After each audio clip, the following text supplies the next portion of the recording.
Hello. Hello. बच्चों एक बार comment में टैली कर देना कि मेरी वॉइस ऑडिबल और क्लियर है या नहीं।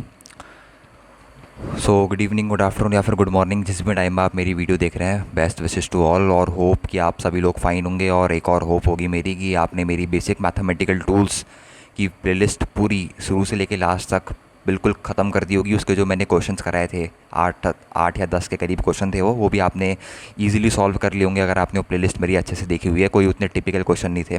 लास्ट प्लेलिस्ट जो मेरी 11th वीडियो शायद है उस प्लेलिस्ट की, आपने वो अच्छे से देख ली होगी। और एक अंदर से कॉन्फिडेंस वाली चीज़ भी आपके अंदर आ गई होगी अब कि यार हाँ, क्वेश्चन अटैक करने कैसे हैं। बेसिक फिजिक्स मैथमेटिकल टूल्स में जो बेसिक फिजिक्स के क्वेश्चन होते हैं, वेक्टर वगैरह के, ट्रिगो के और स्ट्रेट लाइंस के, पैराबोला के, वो कैसे अटैक करने हैं बेसिक हमको क्वेश्चन। क्योंकि क्वेश्चन में कुछ होता नहीं है। बेसिक क्वेश्चन आपके थॉट्स के साथ खेलता है। या तो आपको क्वेश्चन को समझ नहीं आता, ठीक है, या उसमें यूज़ होने वाला फार्मूला समझ नहीं आता। कभी कभार बहुत कम केसेस होते हैं कि बच्चों को कंसेप्ट नहीं आते, और बहुत कम केसेस भी ऐसे होते हैं कि कंसेप्ट में क्वेश्चन आए।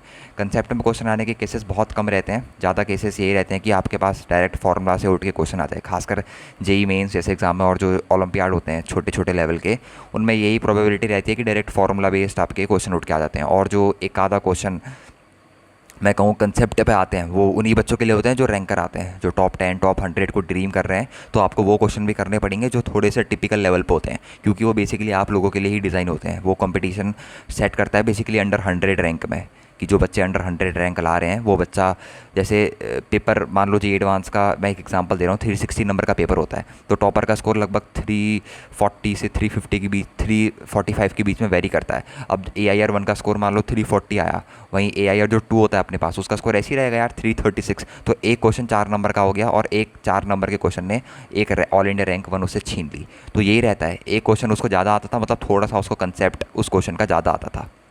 तो यहीं पर रैंक का डिफरेंस आ रहा है अच्छे क्वेश्चनों में की बात कर रहा हूँ। अभी तो खैर अपन का बेसिक चल रहा है, तो उसमें उतने अच्छे लेवल के क्वेश्चन आपको मिलेंगे नहीं। पर जो आज हमारा टॉपिक स्टार्ट होने वाला है, मोशन, बहुत ही इंपॉर्टेंट टॉपिक भी है, बहुत ही अच्छा टॉपिक भी है। बेसिक फिजिक्स का आपको फील देगा। अगर मेरे साथ आप जुड़े रहेंगे तो आपको बेसिक फिजिक्स समझ में आएगी। हाँ, आज से मैं कह सकता हूँ कि फिजिक्स हमारी स्टार्ट हो गई है। बेसिक मैथमेटिकल टूल्स ख़त्म होने के बाद ये पहला लेक्चर जो अगली प्लेलिस्ट का बन रहा है, मोशन। तो 9th क्लास की पहली चैप्टर जो है हमारी फिजिक्स की एनसीईआरटी बुक का, वो भी मोशन है। और 11th क्लास में यही चैप्टर हो जाता है, motion in a straight line, या मोशन इन वन डायमेंशन और motion in two dimension. Sir motion in one dimension, motion in two dimension क्या होता है, ये हम तभी डिस्कस करेंगे जब हम वहाँ पढ़ेंगे। अभी जो हमारे सिलेबस में है वो है मोशन इन वन डायमेंशन। मतलब चीज़ें अभी सिर्फ स्ट्रेट लाइन में हो रही होंगी। मतलब एक स्ट्रेट लाइन में ही कार मूव कर रही होगी, एक स्ट्रेट लाइन में ही हमारे पास एक बॉल मूव कर रही होगी, स्ट्रेट लाइन में ही हमारे पास इंसान चल रहे होंगे, स्ट्रेट लाइन में एक बर्ड हमारे पास उड़ रही होगी। ऐसी चीज़ें होंगी जो कि एक 1D में होगी। 1D मतलब वन डायमेंशन में होगी। कोई भी वन डायमेंशन, जैसे एक्स एक्सिस ले लो, तो वो चीज़ क्या हो रही है, सिर्फ वन डायमेंशन में ही तो हो रही है। और टू डायमेंशन मतलब एक्स और वाई एक्सिस, दो चीज़ ले लो तो टू डायमेंशन में हो रही है। जैसे यहाँ पर थोड़ा सा लिख लेते हैं इसके बारे में। तो अपनी पेन और अपनी नोटबुक, नया चैप्टर डाल लेना, मोशन हेडिंग, और स्टार्ट करना लिखना जो मैं लिखा रहा हूँ। इस जो लेक्चर में हम डिस्कस करेंगे बेसिकली इस प्ले लिस्ट में मोशन के बारे में, वो बेसिकली वन डायमेंशन मोशन होगा। कौन सा मोशन होगा, one dimensional motion. One dimensional motion क्या होते हैं, टेक ओनली वन एक्सेस, कोई भी एक्सेस ले लो, टेक ओनली वन एक्सेस, कोई भी एक एक्सेस ले लो, उसमें अगर कोई मोशन हो रहा है उसे वन डायमेंशन मोशन कहते हैं। टेक ओनली, ये पढ़ा नहीं रहा हूँ, बेसिक समझा रहा हूँ आपको पढ़ना क्या है। और कौन सा मोशन होता है सर, और 2D मोशन भी होता है। सर 2D मोशन क्या होता है, 2D मोशन बच्चों वो होता है जहाँ पर दोनों एक्सेस का काम होता है। एक्स एक्सेस का भी काम होगा, वाई एक्सेस का भी काम होगा। यहाँ तो ऐसा होगा कि या तो बॉल को आप सीधे फेंक दोगे एक्स एक्सेस की तरफ, यार बॉल को आप कैसे फेंक सकते हो, या तो ऐसे फेंकोगे, ये एक्स एक्सेस की तरफ बॉल गई, ठीक है। अगर आपने इसको थोड़ा सा अच्छे से ही लिख देते हैं, पहले बच्चों को समझ में तो आए वन डायमेंशन और टू डायमेंशन मोशन में डिफरेंस क्या होता है। इसका एग्जांपल आपको भी नोट करना चाहिए बच्चों। मान लो मेरे पास एक ये बॉल है, ठीक है, ये बॉल को मैंने सीधे फेंक दिया स्ट्रेट लाइन में, और ये कौन सी एक्सिस होती है, वैसे एक्स एक्सिस होती है। तो ये कौन सा मोशन हुआ भैया, ये वन डायमेंशन मोशन हुआ, सिंपल, ठीक हो गया। अगर वहीं एक बॉल उठाई आपने, वो बॉल को आपने ऊपर को फेंक दिया, सर ऊपर को फेंक दिया तो एक थोड़ा अलग मोशन हो जाएगा क्या, बिल्कुल भी अलग मोशन नहीं होगा। ये बॉल उठाई आपने, ये बॉल को आपने ऊपर को फेंक दिया, तो ऊपर एक पाथ ट्रेवल करके बिल्कुल नीचे आ जाएगी। तो ये भी कौन सी कैटेगरी के अंदर आया, वन डायमेंशनल मोशन के अंदर आया। ये भी कौन सी कैटेगरी के अंदर आया, इस टाइप का मोशन, भैया ये भी वन डायमेंशनल मोशन की कैटेगरी के अंदर आया। सर अब 2D मोशन बताओ क्या होता है, बताऊंगा नहीं, बस फील दूंगा। ये होते हैं occur on both axes, occurs on both axes, दोनों एक्सेस में होते हैं, बोथ एक्स एक्सेस में भी होता है, वाई एक्सेस में भी होता है। सर अब ये एक्स एक्सेस और वाई एक्सेस का भी कैसे होता है, थोड़ा सा फील अगेन आपको दूंगा, क्योंकि मैं फील हर चीज़ का देना चाहता हूँ। ये नहीं होना चाहिए 9th क्लास वाले बच्चे को कि वो 2 डायमेंशन के बारे में बिल्कुल पता ही नहीं है कि 2 डायमेंशनल मोशन होता क्या, ऐसा नहीं होना चाहिए, ठीक है। ये मेरे पास मान लो एक्स एक्सेस है, ये मोशन दोनों एक्सेस में होता है, इसीलिए इसका नाम 2D है। समझो 2D 1D बोलने से नहीं हो जाता है। स्कूल के टीचर या कोई आपको अगला बंदा पढ़ा रहा है, अगर वो बोल रहा है कि हाँ ये 2D मोशन शुरू करता है, पहले फील दो भैया 2D मोशन होता क्या है, 1 डायमेंशन मोशन है क्या। 1 डायमेंशन मतलब एक ही एक्सेस में मोशन हो रहा है, स्ट्रेट लाइन में चीज़ें मूव कर रही हैं। जो आप रोड में कार्स देखते हो अपनी, वो कार बेसिकली एक ही डायमेंशन में तो मूव कर रही हैं। ऐसा थोड़ी है कि वो एक्स एक्सेस में भी मूव कर रही है, साथ ही साथ वाई एक्सेस में भी मूव कर रही है। ऐसा हो रहा है क्या? बिल्कुल नहीं हो रहा है। एक ही एक्स एक्सिस में ही मूव कर रही है स्ट्रेट लाइन में। इसमें क्या होता है 2D मोशन में, जब आपने किसी भी बॉल को 2D मोशन का सबसे बेस्ट एग्जांपल मैं अगर आपको देना चाहूँ ना, 2D मोशन का सबसे बेस्ट एग्जांपल मैं आपको दे सकता हूँ, वो होता है प्रोजेक्टाइल मोशन का। प्रोजेक्टाइल मोशन क्या होता है यार, एक जब बैट्समैन बॉल हिट करता है, PROGECTILE, थोड़ी सी स्पेलिंग एरर हो सकता है, प्रोजेक्टाइल मोशन का एग्जाम्पल। सर ये कब पढ़ेंगे? हो सकता है कि मैं इसकी वीडियो भी डालूँ 9th क्लास में, क्योंकि NACJS ओलंपियाड के कोर्स में ये इंक्लूडेड है, तो हो सकता है मैं प्रोजेक्टाइल मोशन की भी थोड़ी वीडियो डालूँ। प्रोजेक्टाइल मोशन होता क्या है, बेसिकली एक 2 डायमेंशन मोशन होता है, जहाँ पर हम बेसिकली एक्स और वाई एक्सिस दोनों में मोशन को एनकाउंटर करना सीखते हैं। सर दोनों में मोशन का एनकाउंटर करना थोड़ा समझ में नहीं आया, थोड़ा आप इसको और एलेबोरेट करके समझाओ। एग्जाम्पल, बॉल आप यहाँ भी फेंक रहे थे, पर बॉल आप किसी पर्टिकुलर डायरेक्शन में फेंक रहे थे, मतलब या तो एक्स एक्सिस को ही फेंक दे रहे थे या ऊपर को वाई एक्सिस की तरफ ही उछाल दे रहे थे। यहाँ पर क्या होता है प्रोजेक्टाइल मोशन में कि हम बॉल जो फेंकते हैं, मान लो बॉल मेरे पास अभी यहाँ पर है, ये अपन के पास ओरिजिन पॉइंट होता है 0,0 पे अपन के पास अगर यहाँ पर बॉल पड़ी हुई है, तो बॉल को मैं किसी थीटा एंगल पे फेंकूंगा तो ऐसा पाथ ले लेगा। ये थोड़ा सा अपन के पास ये ऐसा पाथ ले लेगा, तो ये किसी एंगल मैंने थीटा में फेंकी तो ये किसी ऐसा पाथ ले लिया। तो जब तुमने इसको मान लो u वेलोसिटी से फेंका, तो यहाँ पे क्या होता है पता है, u की दो वेलोसिटी होती है। भाई मैंने आपको कंपोनेंट करना तो बताया था। मान लो u यहाँ पर आ गया, तो उसकी u की 2 वेलोसिटी होंगी। एक तो नीचे को, बताता हूँ आपको, थोड़ा सा फील दे रहा हूँ। एक तो वेलोसिटी होगी ये नीचे को, और एक वेलोसिटी होगी इधर को। सर ये कौन कौन सी वेलोसिटी बना दी आपने?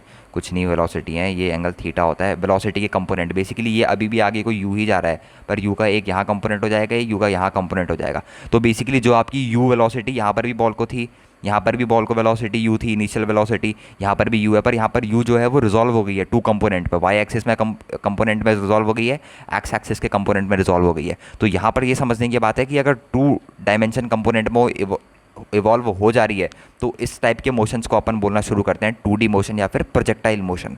तो बेसिक जो डिफरेंस था 1D मोशन और 2D मोशन में, वो आपको समझने की ज़रूरत है। 2D मोशन कहाँ पढ़ते हैं? 2D मोशन अपन पढ़ते हैं 12th क्लास में। और एक और मोशन का टाइप होता है, आप इसको लिख भी सकते हो, नहीं भी लिख सकते हो, ये बिल्कुल भी आपके सिलेबस में नहीं है, कहीं भी कोई सा भी एग्ज़ाम हो, ये आपके सिलेबस में है ही नहीं। 3D motion is not included in our syllabus, ठीक है। इसके बारे में हम बिल्कुल भी डिस्कस नहीं करेंगे, बस नाम देना था इसलिए मैंने नाम दे दिया आपको 3D मोशन का। तो बेसिक मोशन पहले ही समझो, हमारे पास 3 टाइप के होते हैं। मोशन 1 डायमेंशन में भी हो सकता है, मोशन 2 डायमेंशन में भी हो सकता है, मोशन 3 डायमेंशन में भी हो सकता है। अब जो यहाँ हमें सिलेबस में पढ़ना है वो है बेसिकली अपन के पास मोशन इन 2 डायमेंशन। ठीक हो गया। अब चलो थोड़ी सी बात करना शुरू करते हैं मोशन के बारे में। यहाँ पर अब हमारा लेक्चर स्टार्ट हो रहा है। लेक्चर स्टार्ट तो पहले ही हो चुका है, वहाँ पर मैंने आपको फील दिया है बेसिकली 1 डायमेंशन 2 डायमेंशन मोशन क्या होता है, वो समझना ज़रूरी है। अगर कोई डेप्थ में जाना चाहता है कि सर थोड़ा डेप्थ में पढ़ाया जाए कि 1 डायमेंशन 2 डायमेंशन मोशन में डिफरेंस क्या होता है। कई लोगों का डाउट होता है ना यार, 1 डायमेंशन मोशन है तो 2 डायमेंशन भी होना चाहिए, 2 डायमेंशन है तो 3 डायमेंशन भी होना चाहिए, 4 डायमेंशन मोशन नहीं होता, 4 डायमेंशन टाइम का होता है, as I discuss it earlier. Okay, अब ये बताओ सर मोशन होता क्या है यार। मोशन आपने अपनी नॉर्मल जो डेली लाइफ होगी कि सभी बॉडीज़ की एक करेक्टरिस्टिक होती है कि वो मूव कर सकती हैं, उनकी पोजीशन चेंज हो सकती है टाइम के साथ, उसे क्या बोलते हैं अपन? मोशन बोलते हैं। ये बेसिक डेफिनेशन हो गई। जैसे मैंने एग्जांपल लूँ कि एक ट्री है, किसी जगह पर फिक्स है, वो मोशन नहीं कर रहा है, ऑब्वियस ही बात है मोशन नहीं कर रहा है, ठीक है, सबको दिख रहा है कि भैया वो मोशन नहीं कर रहा है, तो हम क्या कह सकते हैं? वो एक स्टेशनरी है। जो आपके जहाँ आप रह रहे हो, घर, या जहाँ आप पढ़ने जा रहे हो स्कूल, जहाँ आप अपना इलाज कराने जाते हो हॉस्पिटल, वो सब फिक्स प्लेस है भैया, वो चेंज नहीं कर रहे अपनी पोजीशन को। तो क्या वो मोशन कर रहे हैं? नहीं, बल्कि वहाँ आप जा रहे हो तो आप मोशन कर रहे हो। ये बेसिक समझो कि मोशन मतलब ये किसी भी बॉडी की करेक्टरिस्टिक लगा लो, या एबिलिटी होती है हर एक बॉडी की कि वो मूव कर सकती हैं, या फिर अपनी जो पोजीशन है वो टाइम के साथ चेंज कर सकती है। पहली बात याद रखो ना, मोशन में क्या होता है कि पोजीशन चेंज का बड़ा इंपॉर्टेंट रोल है। मोशन में क्या होता है ना, सबसे इंपॉर्टेंट रोल जो होता है वो होता है पोजीशन चेंज का। लिख लो मेरे साथ साथ, पोजीशन चेंज। अगर कोई ऑब्जेक्ट पोजीशन चेंज कर रहा है तो वो मोशन कर रहा है। अगर कोई ऑब्जेक्ट की पोजीशन ही फिक्स है भैया, वो मोशन ही नहीं कर रहा है। समझ रहे हो? पोजीशन चेंज करना मतलब टाइम जैसे जैसे बढ़ते रहेगा उसकी पोजीशन चेंज होते रहेगी। अभी आप बैठे हो, 5 मिनट बाद आप उठ जाओगे, आप वीडियो बंद करके भाग जाओगे। ठीक हो गया। तो ये क्या हो गया, ये आपका मोशन को दर्शा रहा है कि आप बॉडी जो है, आपकी बॉडी जो है वो कंटिन्यूसली मोशन कर रही है। वहीं जिस लैपटॉप या फिर जिस मोबाइल पर आप पीसी पे आप वीडियो देख रहे हो वहीं का वही रहेगा, तो उसकी पोजीशन चेंज नहीं हो रही, तो मोशन नहीं कर रहा है। बेसिकली ज़रूरी नहीं है कि हर ऑब्जेक्ट भी मोशन करे। जिस ऑब्जेक्ट के पास कैरेक्टरिस्टिक या एबिलिटी है मोशन कराने की वो मोशन करती है, जिस ऑब्जेक्ट के पास नहीं है वो मोशन नहीं करती है। ओके, तो एक कॉमन डेफिनेशन अपन यहाँ पर से बना सकते हैं कि मोशन की डेफिनेशन क्या होगी।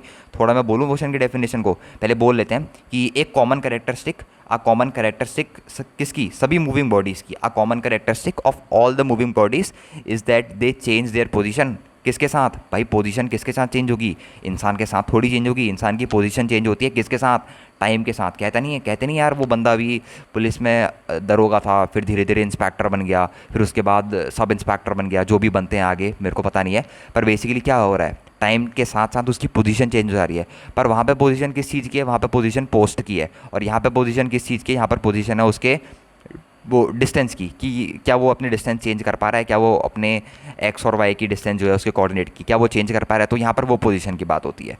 ठीक हो गया। तो एक बेसिक जो डेफिनेशन अपन यहाँ पर से लिख सकते हैं मोशन की, वो आप मेरे साथ लिखिए। वो होती है अ कॉमन कैरेक्टरिस्टिक। मेरे साथ लिखते रहोगे तो चीज़ें याद होती रहेंगी, नहीं लिखोगे तो आपका ही नुकसान है। CHARACTERISTIC। एक कॉमन कैरेक्टरिस्टिक किसकी भैया, कॉमन कैरेक्टरिस्टिक किसकी होती हैं, जो बॉडी मूव करती है, उसी में तो मोशन की बात कर रहे हैं ना हम। अ common characteristic of all moving bodies, एक ऐसी कॉमन कैरेक्टरिस्टिक किनकी, सारी मूविंग बॉडीज़ की। अ कॉमन कैरेक्टरिस्टिक, मेरे साथ साथ बोलते रहोगे तो याद हो जाएगा। Again, a common characteristic of all moving body is that, क्या कैरेक्टरिस्टिक है, इज़ दैट कि वो टाइम के साथ अपनी पोजीशन चेंज कर पा रहे हैं। दे change their position with time. हमेशा याद रखना, दे चेंज देयर पोजीशन। कोई मोशन का सेंटेंस इनकम्प्लीट सेंटेंस है। कई लोग ये बता देते हैं कि मोशन क्या होता है, बेसिकली एक ऑब्जेक्ट जो है अपनी पोजीशन चेंज कर रहा है। भैया पोजीशन चेंज तो कर रहा है, पर किसके साथ चेंज कर रहा है, टाइम के साथ चेंज कर रहा है ना, ये बताओ। This is a complete definition.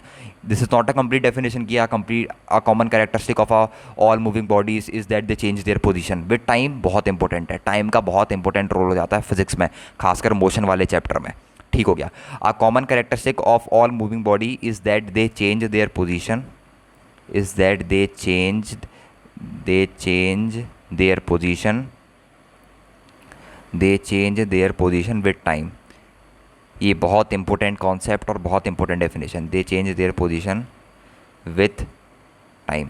ये बहुत ही सरल भाषा में मैंने यहाँ पर डेफिनेशन बनाई है, आपके सामने बनाई है, कहीं बुक से नहीं उठाई है, बेसिक डेफिनेशन बना रखी है, समझाते समझाते बना दी। आपको भी ऐसी आदत होनी चाहिए कि एक कॉमन कैरेक्टरिस्टिक किसकी, सारी मूविंग बॉडीज़ की, कि वो अपनी टाइम के साथ अपनी पोजीशन को चेंज कर सकते हैं।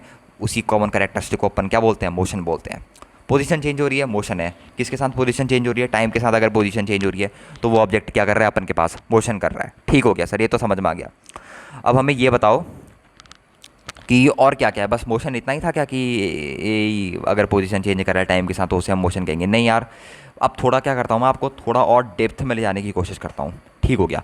अब मान लो मैंने कहा कि यहाँ पर एक रूम है, जिस रूम में आप बैठे हो वही रूम अपन मान लेते हैं, या फिर कोई भी रूम मान लो आप। ये रूम के ऊपर एक अपन ने टेबल रखी है। ठीक हो गया। ये रूम के अपन अंदर अपने क्या है, अपन के पास एक टेबल है। सबके रूम में एक टेबल होती होगी जिसमें बच्चे पढ़ते होंगे। और टेबल के ऊपर क्या रखा है, अपन ने एक बुक रखा है। बुक कौन सी रखी है सर, RD शर्मा रखी है, मान लो मैथ्स की। ये बुक रखी है अपन ने यहाँ पर, किसकी, मैथ्स की बुक रखी है। ठीक है। अब क्या ये बुक मूव कर रही है, मेरे को ये बताओ। मतलब ऐसी रख रखी है टेबल के ऊपर, ठीक है, तो क्या ये बुक मूव कर रही है। सर एक बच्चे ने बाहर से देखा दरवाज़ा खोल के, सर ये तो वैसी की वैसी पड़ी है, बुक मूव नहीं कर रही है। ठीक हो गया।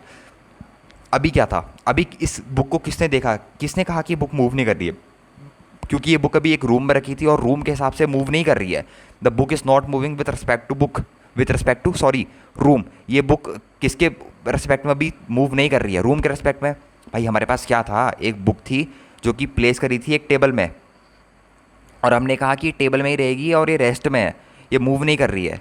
समझ रहे हो, ये रेस्ट में है और ये मूव नहीं कर रही है। क्यों मूव नहीं कर रही है, क्योंकि हमने देखा भाई रूम के अंदर बुक पड़ी है, भाई वो मूव नहीं कर रही है, साफ साफ दिख रहा है। ठीक हो गया। अगर मैं कहूँ आपको, मैंने भेजा, आपसे कहा आप मून पे जाओ, सर मून पे क्यों जाए, अरे चले जाओ एक बार को।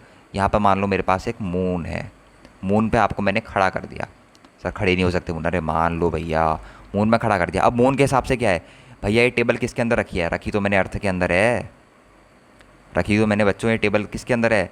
ये अर्थ के अंदर टेबल तो रखी है मैंने। ये क्या है बेसिकली अपने पास? ये अपने पास अपनी क्या है? अर्थ है। तो मून से देखोगे तो अर्थ तो रोटेट कर रही है। हाँ सर ये बात सही कही आपने, अर्थ तो रोटेट कर रही है। कुछ एंगुलर वेलोसिटी अर्थ की जिससे वो स्पीड से रोटेट कर रही है। तो अगर अर्थ रोटेट कर रही है तो अर्थ के अंदर प्रेजेंट हर एक ऑब्जेक्ट भी रोटेट कर रहा होगा। तो अगर जूम करके आप वहाँ से बुक को देखोगे तो यहाँ से तो बुक मूव करती हुई दिख रही है। सर ये गजब चीज़ हो गई, ये क्या हो गया? ये कुछ नहीं होता है, बस फ्रेम ऑफ रेफरेंस का खेल होता है। सर ये फ्रेम ऑफ रेफरेंस क्या है? बहुत ईजी चीज़ है। बेसिक मेरी बात ये समझो, अगर जब आपने रूम के हिसाब से बुक मूव नहीं कर रही थी, आप book is placed on the table that is not moving with respect to the room. Room के हिसाब से ये बात हुई कि बुक मूव नहीं कर रही है, पर मैंने वहीं ऑब्जर्वर चेंज कर दिया। अभी तक ऑब्जर्वर कौन था? रूम था। रूम ही तो देख रहा है अभी बुक को कि बुक मूव नहीं कर रही है। रूम ही हमें जानकारी दे रहा है कि बुक मूव नहीं कर रही है। अब मैंने ऑब्जर्वर को चेंज कर दिया। ऑब्जर्वर को मैंने कहा, मान लो मैंने आपसे कहा अब आप जाओ जरा मून पे और मून से देखो कि बुक मूव कर रही है नहीं कर रही है। तो आपने मेरे को सिग्नल दिया, आपने कहा सर बुक मूव कर रही है। तो मैंने ये समझा यार बेसिकली कि यार अगर मैं ऑब्जर्वर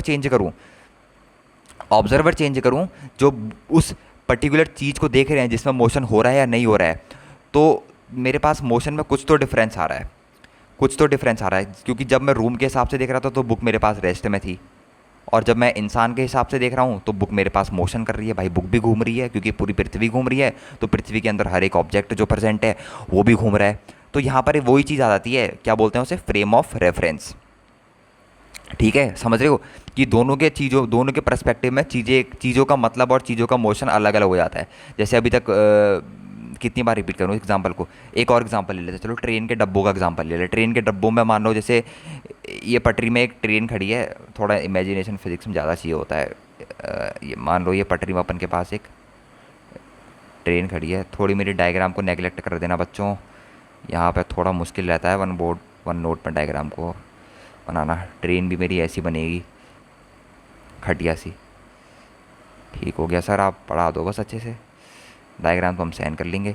ये मान लो कोई भी मेरे पास एक ट्रेन है। अब ट्रेन के अंदर क्या होता है अपने पास? ट्रेन के अंदर अपने पास होते हैं कंपार्टमेंट।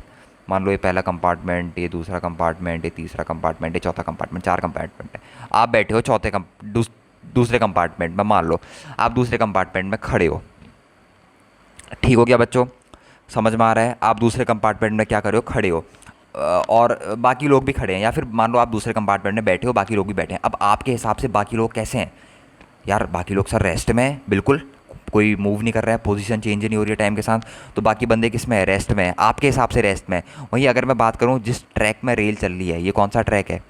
Railway track. ये किसका ट्रैक है भैया? रेलवे का ट्रैक है, तो उसे रेलवे ट्रैक बोलेंगे। अगर मैं रेलवे ट्रैक से जाके पूछूं रेलवे ट्रैक अपने हिसाब से बताओ कि जो अंदर ट्रेन के अंदर बंदे हैं वो मूव कर रहे हैं, वो कहेगा यार रेल मूव कर रही है तो बंदे भी मूव कर रहे हैं, रेल के साथ बंदे भी मूव कर रहे हैं। आपकी पोजीशन भी तो चेंज हो रही है रेल के साथ, आपकी पोजीशन फिक्स थोड़ी है। रेलवे ट्रैक के हिसाब से आपकी पोजीशन फिक्स नहीं है, बल्कि जो आप अंदर प्रेजेंट हो, अंदर आप प्रेजेंट हो, आपके हिसाब से बाकी लोगों की पोजीशन फिक्स है। ट्रेन में आपके कंपार्टमेंट में आपके हिसाब से बाकी लोगों की पोजीशन फिक्स है। वहीं मैंने रेलवे ट्रैक से पूछ दिया, मैंने यहाँ पर क्या कर दिया? ऑब्जर्वर चेंज कर दिया, रिवर्स कर दिया ऑब्जर्वर। थोड़ा सा यहाँ पर मैंने ऑब्जर्वर को चेंज करा, तो ऑब्जर्वर ने कहा यार भैया ट्रेन मूव कर रही है, तो वो जो ट्रेन के अंदर बंदे हैं उनकी पोजीशन भी तो चेंज हो रही है टाइम के साथ, मतलब वो मोशन कर रहे हैं। उसके हिसाब से रेलवे ट्रैक के हिसाब से बंदे मोशन कर रहे हैं, और मेरे हिसाब से जो मैं कंपार्टमेंट के अंदर प्रेजेंट हूँ, मेरे हिसाब से जो सारे बंदे हैं वो रेस्ट में। यार सर ये क्या हो रहा है? यहाँ पर भी वही हुआ कि मैंने ऑब्जर्वर, बेसिकली ऑब्जर्वर क्या होता है? ऑब्जर्वर वो पर्सन होता है, या फिर वो कुछ भी कह लो, वो इंसान होता है जो बेसिकली ऑब्जर्व करता है कि आपकी जो ऑब्जेक्ट मोशन कर रही है वो मोशन मेरे रिस्पेक्ट में कर रही है या नहीं कर रही है। थोड़ा सेंटेंस अजीब सा लगा होगा, मतलब ऑब्जर्वर का यही काम है कि ऑब्जर्व करना कि वो जो ऑब्जेक्ट है वो मोशन कर रहा है या नहीं कर रहा है, मेरे रेस्पेक्ट में कर रहा है या नहीं कर रहा है। अगर मैं यहाँ पर हूँ तब मोशन कर रहा है, या अगर मैं कहीं और चले जाऊँ, मून में चले जाऊँ, कोई और प्लेनेट में चले जाऊँ, तो वहाँ पर से मोशन कर रहा है नहीं कर रहा है।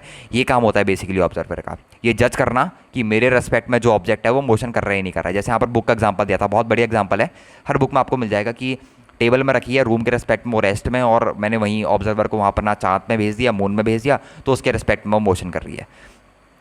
इसे ही अपन फ्रेम ऑफ रेफरेंस बोलते हैं। जैसे अभी रूम जो था वो एक फ्रेम ऑफ रेफरेंस था, यहाँ पे मैंने मून में भेज दिया तो वो एक फ्रेम ऑफ रेफरेंस था। यहाँ पे फ्रेम ऑफ रेफरेंस क्या है? फ्रेम ऑफ रेफरेंस यहाँ पे अभी मैं था ट्रेन के कंपार्टमेंट के अंदर, रेलवे ट्रैक दूसरा फ्रेम ऑफ रेफरेंस था। अलग अलग फ्रेम ऑफ रेफरेंस देते रहोगे तो आपको मोशन की और ज़्यादा डेप्थ नॉलेज मिलती रहेगी कि यार कोई ऑब्जेक्ट मोशन कर रहा है या नहीं कर रहा है उसके बारे में, और डेप्थ नॉलेज मिलती रहेगी। मतलब हमने मोटी मोटी बात ये समझी कि अगर हमें किसी भी ऑब्जेक्ट की पार्टिकल की पोजीशन को लोकेट करना है तो हमें एक फ्रेम ऑफ रेफरेंस की ज़रूरत तो पड़ने वाली है। तभी तो हमें पता लगेगा कि वो ऑब्जेक्ट की पोजीशन चेंज हो पा रही है या असलियत में नहीं भी हो पा रही है। तो ये पॉइंट लिखना यहाँ पर ज़रूरी है। ठीक है, फ्रेम ऑफ रेफरेंस कुछ नहीं होता है, बस वही ऑब्जर्वर का खेल रहता है थोड़ा सा। फ्रेम ऑफ रेफरेंस के बारे में ये पॉइंट लिखना यहाँ पर बहुत ज़रूरी है कि टू लोकेट, कि अगर हमें लोकेट करनी है, to locate the position of a particle, to locate the position of a particle, to locate the position of a particle, to locate the position of a particle, we need a frame of reference, we need a frame of reference, we need a frame of reference, we need a frame of reference। ये REF इसको पूरा सही से लिख देते हैं, REFRENCE। बहुत important चीज़ होती है फ्रेम ऑफ रेफरेंस। अलग अलग फ्रेम ऑफ रेफरेंस से देखोगे तो ऑब्जेक्ट मोशन करने लगता है, समझ रहे हो। जैसे आपने यहाँ पर बुक में आपको धोखा हुआ था कि यार अभी फ्रेम ऑफ रेफरेंस रूम था, रूम के हिसाब से मोशन नहीं कर रहा है। वहीं अगर फ्रेम ऑफ रेफरेंस चेंज करके मैंने चांद में भेज दिया ऑब्जेक्ट बंदे को, तो उसके हिसाब से बुक मूव कर रही है। तो यही कमाल है फ्रेम ऑफ रेफरेंस का कि अगर किसी भी पार्टिकल की आपको पोजीशन को लोकेट करना है तो you always need a frame of reference. आपको फ्रेम ऑफ रेफरेंस की ज़रूरत पड़ेगी ही पड़ेगी।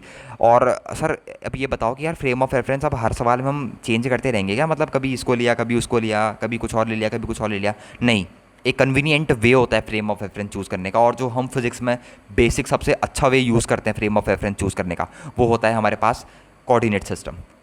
पकड़ लो, ज़िंदगी भर काम आएगा, ज़िंदगी भर नहीं तो 12th तक की फिजिक्स में काम आएगा। फ्रेम ऑफ रेफरेंस में क्या होता है पता है? चीज़ें बहुत ज़्यादा ईजी होने लगती हैं। मतलब अभी यहाँ पर इसके हिसाब से देखा तो ऑब्जेक्ट मूव नहीं कर रहा था, वहीं इसके हिसाब से देखा तो ऑब्जेक्ट मूव कर रहा है, समझ रहे हो। ये बुक मूव कर रही है, तो यहाँ पर थोड़ी सी फ्रेम ऑफ रेफरेंस क्या करता है, अपने पास चीज़ें ईजी बना देता है। सर अब ये बताओ, हाँ जो आप बता रहे थे कि फ्रेम ऑफ रेफरेंस क्या है, क्या चूज़ करना है, बेसिकली मैं तो यही कहूँगा कि सबसे कन्वीनियंट वे जो है आपको फ्रेम ऑफ रेफरेंस अगर फिक्सअप करना है तो अपने पास जो 3 परपेंडिकुलर म्यूचुअल परपेंडिकुलर एक्सेसेस होती हैं, एक्स वाई और जेड एक्सेसेस को, उन्हें आप फ्रेम ऑफ रेफरेंस दे लीजिए। यहाँ पे मैं लिख भी लेता हूँ, यहाँ पे अपन इस पॉइंट को क्या करते हैं, लिख भी लेते हैं। आ कन्वीनियंट वे,